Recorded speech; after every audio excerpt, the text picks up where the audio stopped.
Basically మన కర్మ ఏమిటి అని అంటే బీజేపీ వాళ్ళకు సగం తెలుసు, సగం తెలీదు.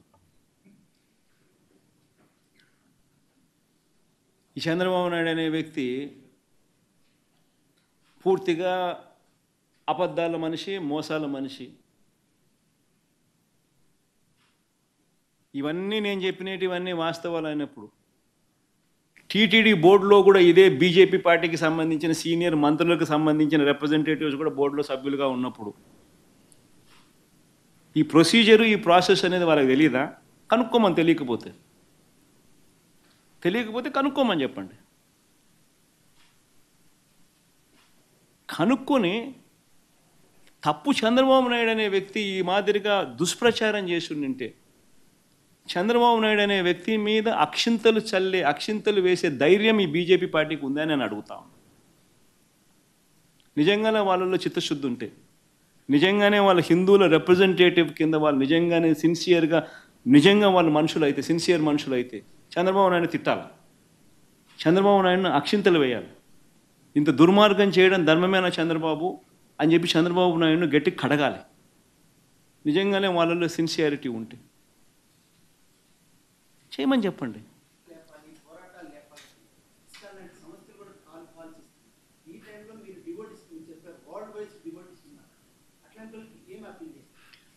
తెలియని వాళ్లకు ఏం జరుగుతూ ఉందో మిస్లీడ్ అయిపోయినప్పుడు ఎవరికైనా కానీ భావోద్వేగాలు పెరుగుతాయి. దట్ ఈస్ ఎగ్జాక్ట్లీ వాట్ చేయకూడని పని. చంద్రబాబు నాయుడు నేను తప్పుపట్టేది అందుకోనే తప్పుపడుతున్నా. ఎందుకు తప్పుపడుతున్నా? చంద్రబాబు నాయుడు ఎందుకు తప్పుపడుతున్నా? తాను చేసిన తప్పుని ఎందుకు చెప్తా ఉన్నా? ఎందుకనంటే తాను కావాలని భావోద్వేగాలను రెచ్చగొట్టే విధంగా తప్పుడు ప్రచారం చేస్తూ ఉన్నాడు. కానీ యాక్చువల్గా ఏంది, ప్రొసీజర్ ఏంది అనేది క్లియర్ కట్గా ఉన్నప్పుడు, క్లియర్ కట్గా కనిపిస్తూ ఉన్నప్పుడు, తెలిసినప్పుడు ఈ మాదిరిగా దుష్ప్రచారం చేయడం ధర్మమేనా?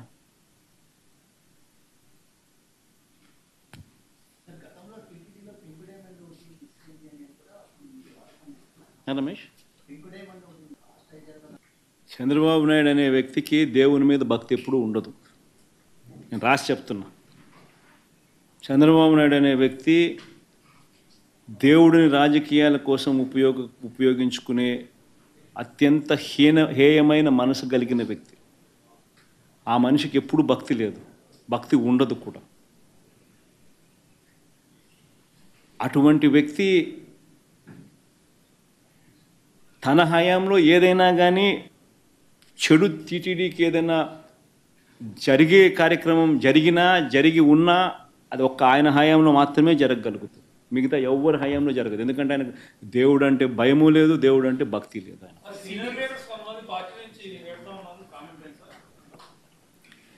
ఎవరు పోతా ఉన్నారమ్మా? సీనియర్ లీడర్ పోతా ఉన్నాడు. ఏమవుతుంది? నీళ్ళు ఏమవుతుంది? ఇంకోరు వస్తారు.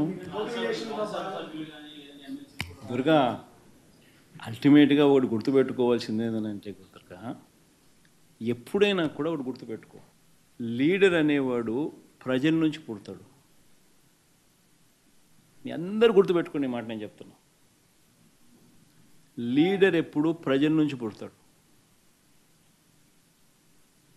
యాంటీ ఇన్కంబెన్సీ అన్నది ఏదైతే ఉందో, ఈ సూపర్ 6లు, సూపర్ 7లు ఎప్పుడైతే వీళ్ళ అబద్ధాలన్నీ మోసాలు అయినప్పుడు, వీళ్ళ మోసాల నుంచి అది కోపమైనప్పుడు ప్రజల్లోకి, ఆ కోపం నుంచి వచ్చే ఓటు ఎవరినైనా కాల్చేస్తుంది.